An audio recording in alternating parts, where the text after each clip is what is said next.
Welcome back. I'm Tiffany Meier. Joining us now to discuss the court hearing in Georgia and how likely Fani Willis will be disqualified. We have Mike Davis. He's the founder and president of Article 3 Project and a former law clerk to Supreme Court Justice Neil Gorsuch. Mike Davis, thank you so much for joining us. Great to have you back on the show. Thank you for having me. Now, the Georgia case hearing on motions to disqualify Fani Willis has entered day 2 today. How likely is Judge Scott McAfee to disqualify her? I think it's very likely that the judge disqualifies both Fulton County DA Fani Willis along with her not-so-secret boyfriend / special prosecutor Nathan Wade, because not only have they lied to the court and lied to the court repeatedly about the nature of their relationship and when it started and how Nathan Wade paid for trips and how she reimbursed for those trips, supposedly.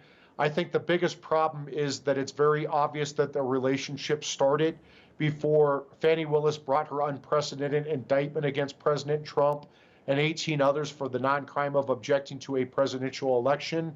And then after she brought this indictment, she took these illegal trips, these illegal kickbacks from her boyfriend. And so it shows that she had a financial interest in this criminal prosecution, which is absolutely illegal.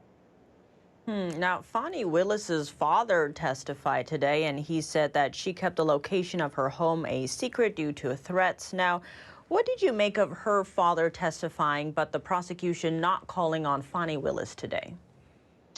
I think that they're trying to call in the father to create some sort of sympathy for Fani Willis. She's clearly guilty. She clearly lied to the court. She clearly took illegal kickbacks from her boyfriend. She paid her unqualified boyfriend out of taxpayer money $250 an hour, $700,000 to meet with the Biden White House, including the Biden White House counsel, to bring these bogus charges against a presidential candidate, a political enemy, and 18 of their supporters. And so there's not enough sympathy in the world with her father that's going to save Fani Willis from her clear violations of the law, her clear perjury, her clear subornation of perjury, her clear illegal kickbacks, her clear illegal financial stake in a criminal prosecution.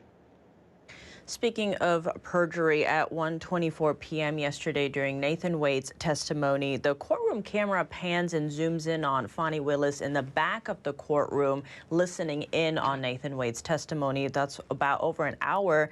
Now, did she commit perjury by saying that she didn't hear his testimony when the courtroom camera showed that she was there? It sounds, if she's listening to his testimony and she's on camera listening to his testimony, and then she angrily storms into the courtroom right after his testimony and testifies that she wasn't listening to his testimony, that's perjury. Now, besides this whole motion to disqualify, Trump and his co-defendants are also looking to dismiss the case. How likely is that? I think it's very likely that Fani Willis and Nathan Wade are disqualified. I think this judge should also dismiss these charges without prejudice. And so the Georgia Attorney General can assign a new prosecutor if he chooses, and that new prosecutor can make an independent judgment untainted by this relationship, untainted by this financial interest that Fani Willis has in this litigation, and then that prosecutor can decide whether to bring these charges again. I think any sane prosecutor would not bring these charges because it's not a crime to object to a presidential election. It's allowed by the Electoral Count Act of 1887. If it were a crime, Democrats would be in prison for objecting to Republican wins in 1968, 2000, 2004, and 2016. We don't see Al Gore and John Kerry and Hillary Clinton in prison for objecting to Republican wins. And given how this hearing has been unfolding, what is your big picture view of this case in terms of Trump's other cases as well? I think that this case down in Georgia is falling apart.